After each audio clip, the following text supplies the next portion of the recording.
Welcome back to our study on the book of Romans. This is the Sonship Review Part 6, and this is session 32.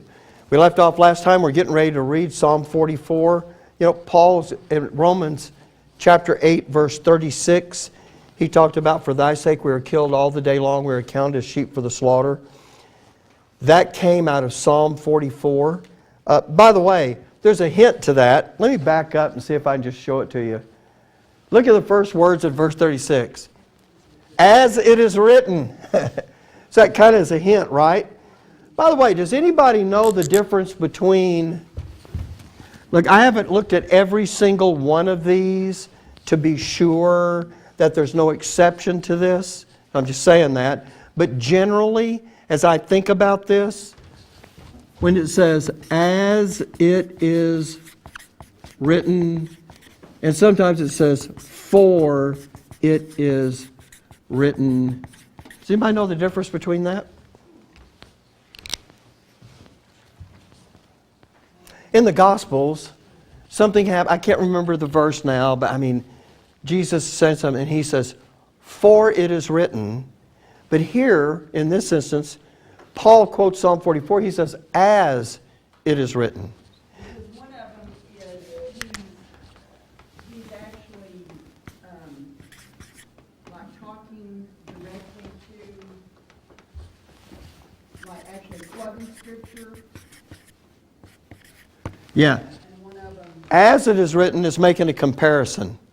As and words like as and like are a part of speech called a simile. And they're showing comparison. If I go, wow, that was hot as fire. I'm not saying it was fire. It may have been the top of a stove or a skillet, but the heat was comparable. When you say for it is written, it is the fulfillment. Yeah, so you had that. That's what you were saying. So when Jesus says, for it is written, he's saying what you see me doing is the fulfillment of that. What Paul's saying in Romans 8 isn't the fulfillment of Psalm 44, but it's very much like Psalm 44. And because of that, he goes, you know what, just like what's going on over there in Psalm 44 they're talking about, that's a very similar thing that's going to be going over here in Romans chapter 8. Okay, now, having said that, Psalm 44. We have heard with our ears, O God, our fathers have told us. By the way, I guess I'll just set you up. I told you that this is going to be happening in the middle of Daniel's 70th week. Anybody know what happens in the middle of Daniel's 70th week? A bunch of stuff, but give me something.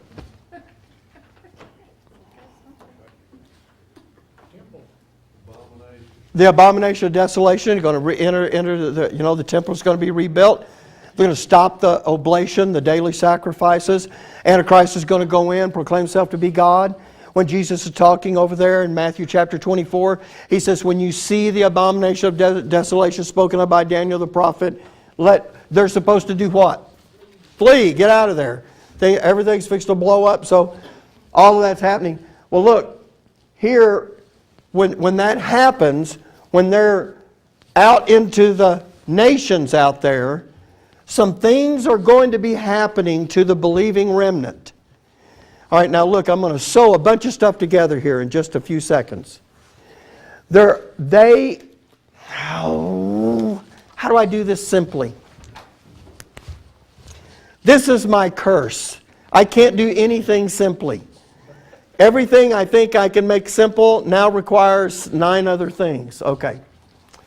So here they are. Okay, Dead Sea. Here's the Sea of Galilee. The River Jordan comes down. Here's the Dead Sea, runs like this. Here's Jerusalem, sits about right here. What's going to happen is when the abomination of desolation takes place in the middle of the week, these members of the remnant are going to be scattered, not just locally, but literally around the world, because they are going to be carrying a message.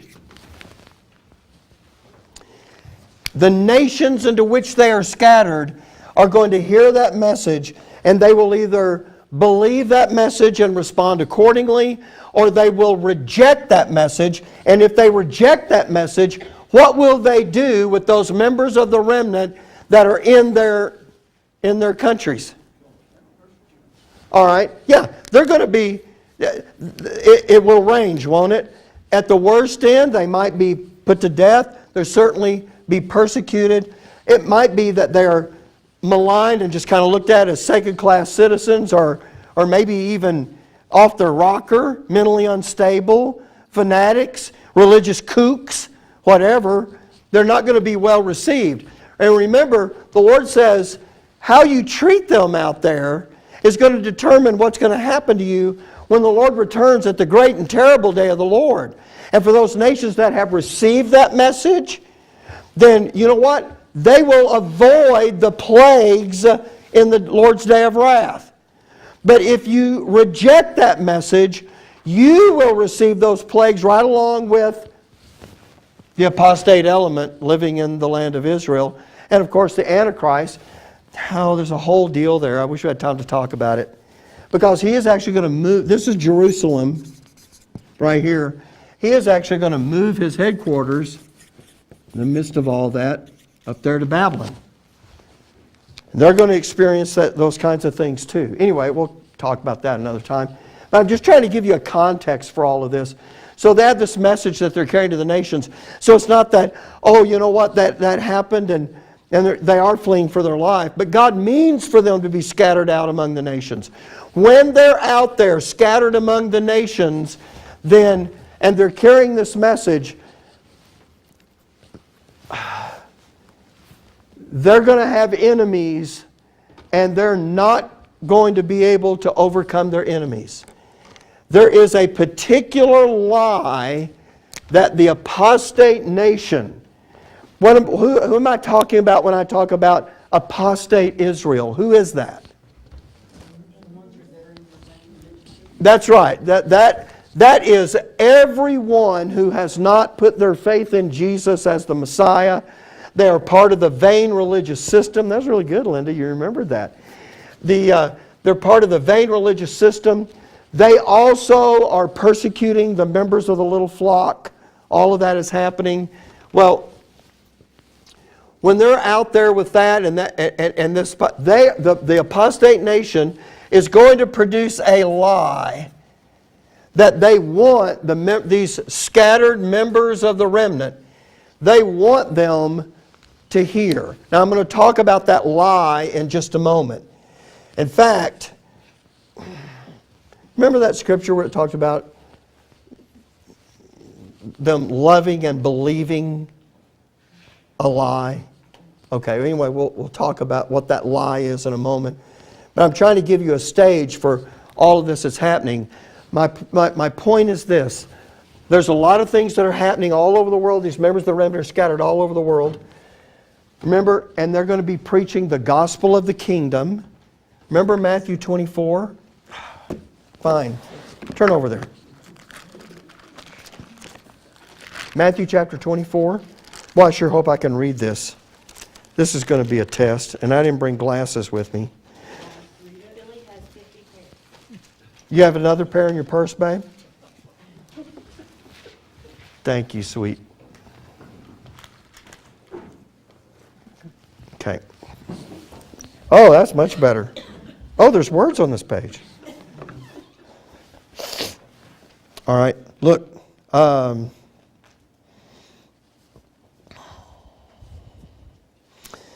Matthew chapter 24, this is called the Olivet Discourse. Jesus up on the Mount of Olives. Disciples come, point out the buildings of the temple. Oh, isn't this great? And Jesus says, hey, this is all going to be torn down. Won't be one stone left upon another.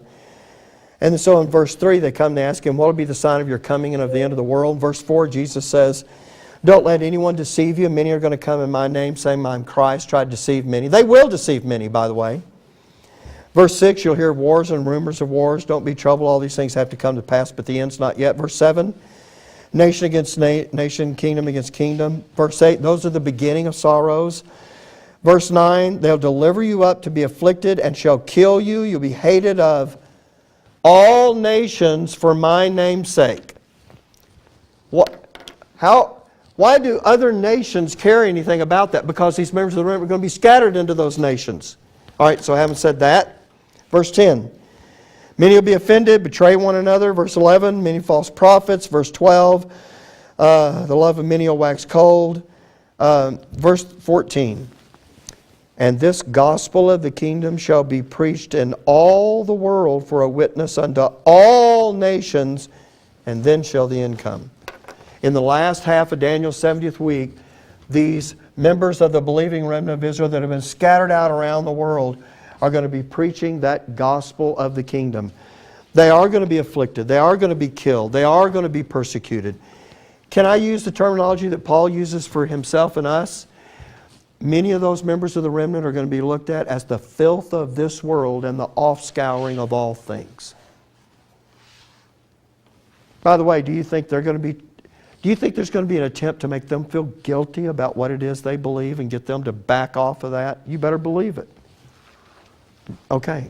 Now, having said that, and then of course verse 15, when you see the abomination of desolation, verse 16, let them which be in Judea flee into the mountains. All right, now, this Psalm 44, after they have done that, they've been scattered. I don't know exactly how long. It'll be different for different members of the remnant. For some of them, this may happen almost immediately because of the lie that's being told. For others, they may be scattered out among those nations for a couple of years. It's a 3.5-year deal, so maybe they've been there for 3 years. But they're starting to have some doubts about what is happening. So what they do, Psalm 44 records the prayer that they're going to make to God. And that prayer starts out by saying, God, remember the time past in our history when you took care of our enemies. You defeated our enemies. It wasn't us, it was you. And they're going to talk and rehearse this thing before the Lord. So now, with that in mind, verse 1, we have heard with our ears, O God. Our fathers have told us what work thou didst in their days in the times of old. How thou didst drive out the heathen with thy hand and plantest them. How thou didst afflict the people and cast them out. Talking about out of the promised land. For they got not the land in possession by their own sword. Now this is talking about the nation of Israel as they came in. They didn't get that land by their own sword. Neither did their own arm save them, but thy right hand and thine arm and the light of thy countenance, because thou hast a favor unto them. Thou art my king, O God. Command deliverances for Jacob. Through thee will we push down our enemies. Through thy name we will tread them under that rise up against us. For I will not trust in my bow, neither shall my sword save me. But thou hast saved us from our enemies, and hast put them to shame that hated us. In God we boast all the day long, and praise thy name forever. Selah. And when you see that S-E-L-A-H, Selah, that is always a reference to the second advent, the great and terrible day of the Lord. So you know what? They understand, and so when that Maskil psalm is being written, that's put in there because that's when that's going to happen. And they're wanting deliverance. They're wanting God to say. But here's the first part of this. They're saying, look, we've heard in the days of old how, you know what, when our fathers took over the land, it was you that drove out the heathen. It was you that did that. It wasn't our own might. It was you. And they get that. But now that the calamities of Satan's darkness has fallen upon them, and you can see the darkness there. I mean, we had the one new man underneath there, but that when I first, actually that should be a growing darker. I just didn't have any other way to do that. But for the believing remnant, they're going to be victimized by the darkness that Satan is promoting in this world. Anybody remember what the darkness is?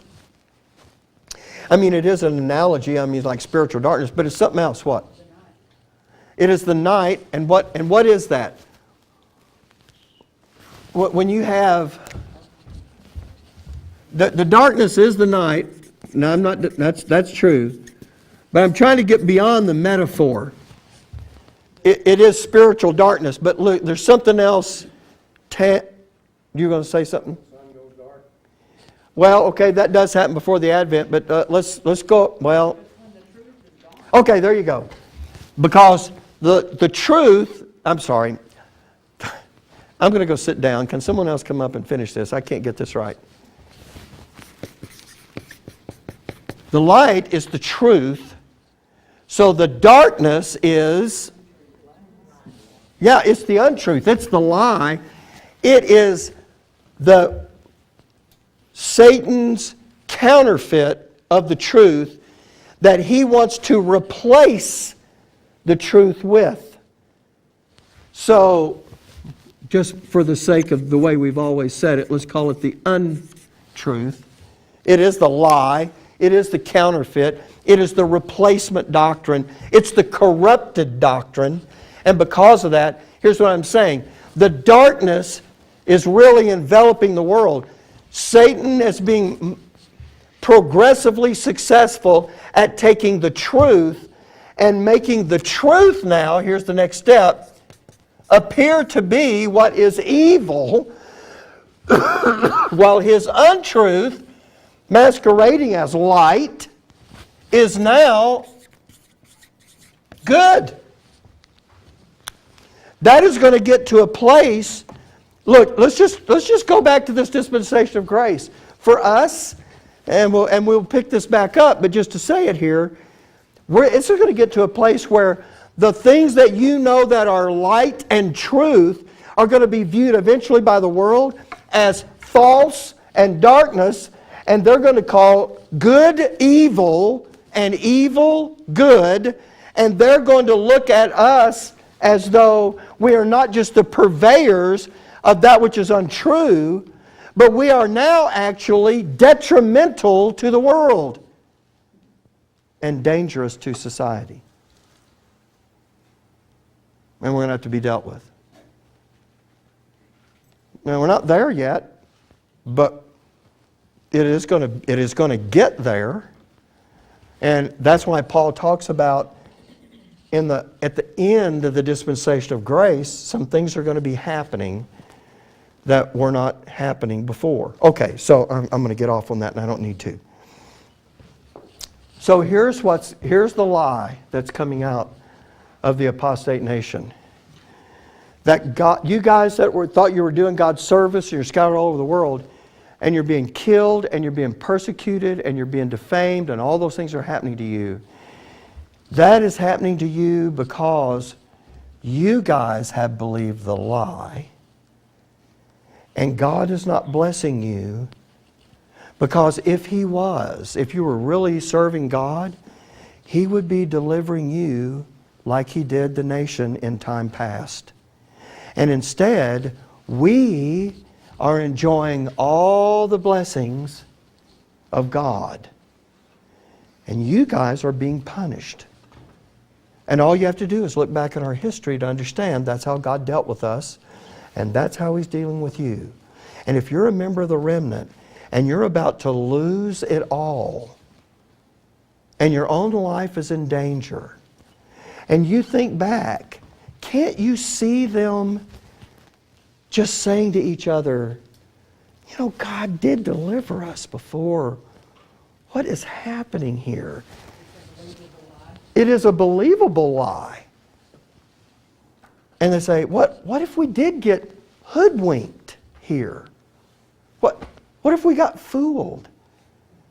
So now you know what they're afraid, and here's where we covered this when we were in Romans 13. They think God has cast them off. He has abandoned them. So now look at the rest of this part of the second part of Psalm 44. But thou hast cast off and put us to shame, and goest not forth with our armies. Thou makest us to turn back from the enemy, and they which hate us spoil for themselves. Thou hast given us like sheep appointed for meat, and hast scattered us among the heathen. Now I know that there are people that look at this and they're going to say, well, that was the Babylonian captivity. Now look, they were taken captive by Babylon, but they weren't scattered among all nations in the Babylonian captivity. In this they are. Thou sellest thy people for naught, and dost not increase thy wealth by their price. Thou makest us a reproach to our neighbors, a scorn and a derision to them that are round about us. Thou makest us a byword among the heathen, a shaking of the head among the people. Do you see those various aspects of disdain and just disgust with these people? They say, this is how this is happening to us. And what is happening is they're thinking, well, God, you used to do this, and now we feel like you've cast us off. And you know what that has produced now? If you thought you were righteous, remember the little flock, and now you've been hearing the steady propaganda campaign going out that's saying, God's blessing His people.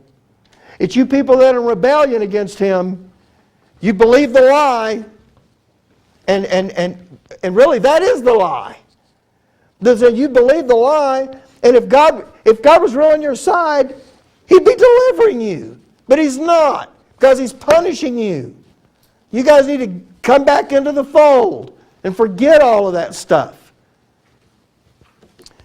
If you're thinking about that, you know what you start thinking after a while? Did I believe the wrong thing? Did I? And now you get confused. And that's exactly what he says next in Psalm 44. My confusion is continually before me, and the shame of my face hath covered me. For the voice of him that reproacheth and blasphemeth by reason of the enemy and avenger. All this has come upon us.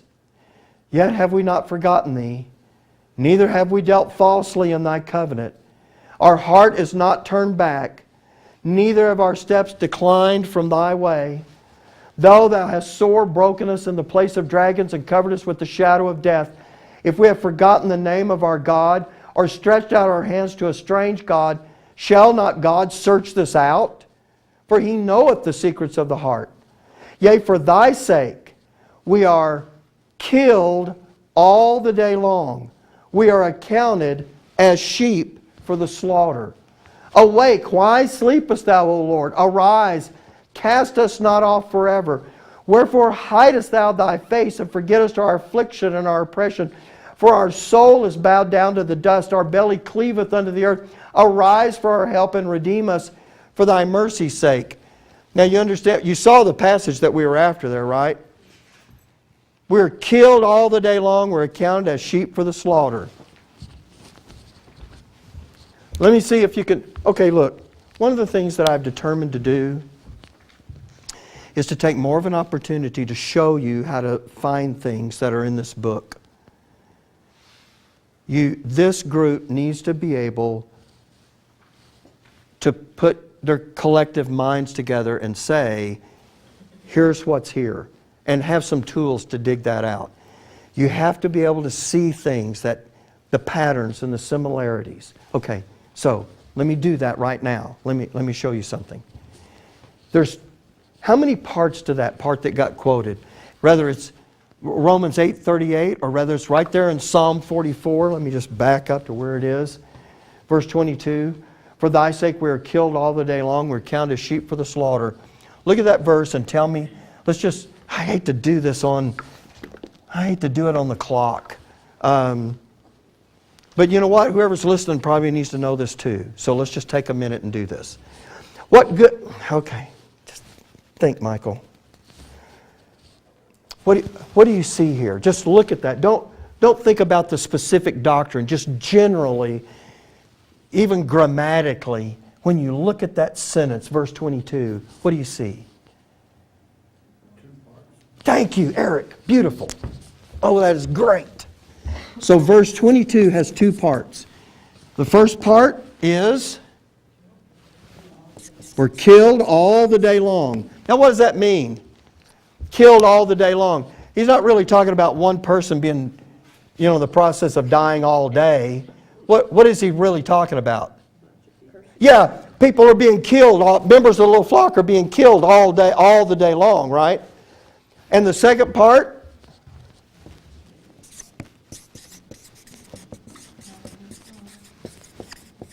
Counted as sheep for the slaughter. Okay, now look at those two things. Now, Eric correctly identified, there's the two component parts. What is different about those? Because he's not just repeating himself again. We're killed all the day long. We're like sheep for the slaughter, like he's just repeating it. He's not repeating it.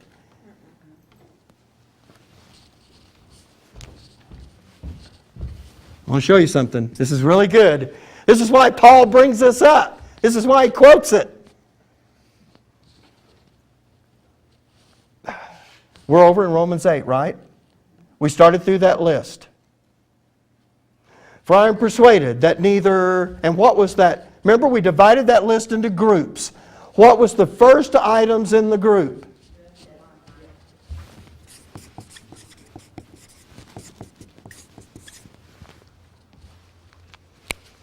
This is what's happening while they're still alive. And this is the death of them. Because you have two groups. You have those that have been killed, and you have those that are still alive. And they said in Psalm 44, we're like sheep for the slaughter. You know what that means? That they're in constant danger. That is going to be the end of them. Unless something happens, that is where it's all headed. And that means this life. You see, when we get up, now it just made my job easier. Because when we get back over to the list, for I am persuaded that neither death, if this life that I'm living for God, if I am killed because of it, we're killed all the day long. I'm persuaded that neither death nor life. And when he talks about life, he's not just talking about any old kind of life. And he's not talking about the things we accumulate in life. He is talking about the things that are happening to us because of the life that we are living as sons and daughters. There are things that will be happening where you'll be looking at it and said, man, we're accounted as sheep for the slaughter. This is not, in other words, the things that are happening, it's not easing up. This is all moving toward a place here. So what Paul is saying is, it's not just, oh, do you have a good life? Do you have a good job? Do you go to school? Whatever. He's not talking about that kind of life. He's talking about, and he's not talking about the difficulties of life like, man, we had a hailstorm, it just dented my car to pieces. That's not the kind of things in life he's talking about. He's talking about the life that comes just like being a member of the believing remnant and carrying the gospel of the kingdom to a heathen nation that in most likelihood is going to reject that and look at you like you're some kind of idiot or religious fanatic, or that's now a danger to this society, and we're either going to at least think of you badly or treat you badly or persecute you, and we may put you to death. And that thing is going to continue as it goes.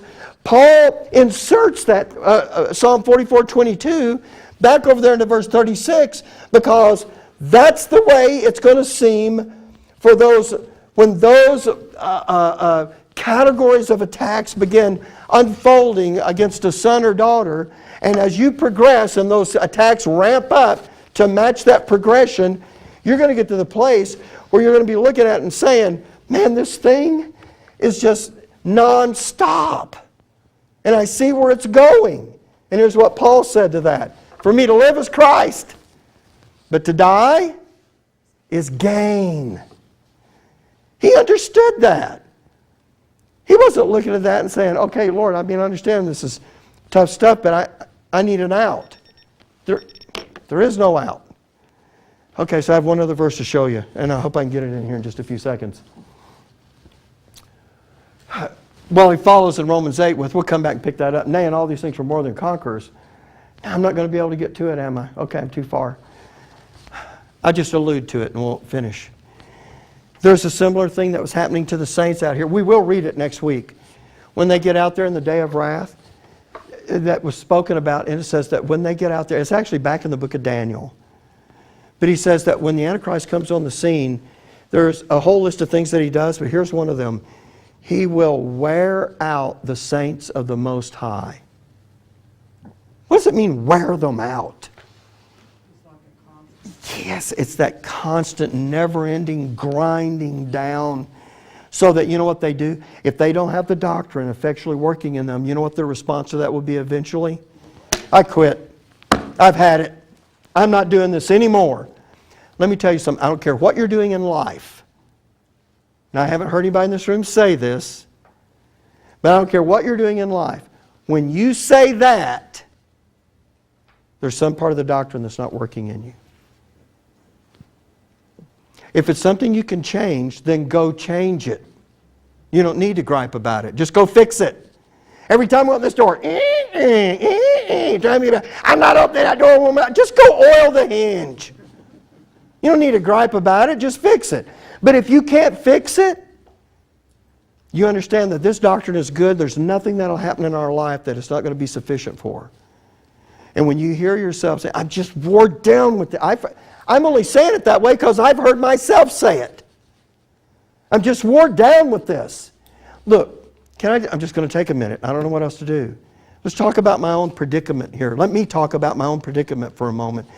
Do you know how close I have come over the last month of saying, I am sick and tired of having to deal with all of this stuff. Get with it. That's what I feel like saying.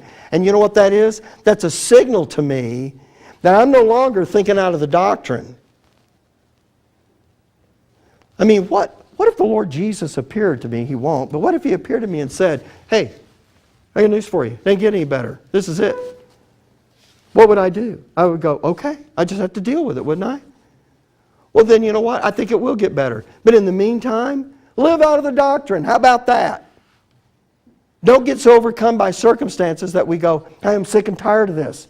I'm not, When you do that, that is the natural response of the flesh. Yes? We have to do better than that. So I'm just using myself as an example. I've been tempted, but I haven't said that. Have I said I would like for this to go faster? Oh, I would. That's just an honest expression. I'd love for it to go faster. But I also say, you know what? I'm where I am, and His grace is sufficient. That's it. That's it. Right? Okay. So, He's going to wear down the saints of the Most High. They're going to be counted as sheep for the slaughter. And oh my goodness, that's exactly the verse that Paul lifted out of Psalm 44 and put over there in Romans chapter 8 for us to read. This is the life you're volunteering for. I mean, it's like signing up for an abuse class. Oh, but there's something that happens in you in the midst of that. That is so glorious that all that stuff's not worthy to be compared to. Okay, so there it is. Let's have prayer. Father, thank you for your word and what it says to us. It is a glorious life. But it is one only another son or daughter can see for what it is. To the world, it looks like foolishness. People, no doubt, would scorn this. This has no appeal to them. In fact, I know that was part of the criticism of Paul's ministry to the Corinthians. That what he was advocating, who in their right mind would want to participate in that? Now, I got to believe that anyone that thinks that doesn't know everything that's being offered here. And we have seen it. Our eyes have been opened, and we have understood that there is more going on than the good treatment of the world that should be important to us. But there is our Heavenly Father's cause at stake in us. And I pray, Lord, these kinds of things would be in our mind every day as we seek to put the skills that we have learned up to this point to use so that we become very adept at living out of them. And the more we do it, the better we get at it. And the sooner we do that, the sooner we can move on to the things that are beyond that. Thank you for that privilege. Thank you for a group of people that understand what they're involved in, have committed themselves to it. Lord, we want to glorify you both in our life and in our death. In Jesus'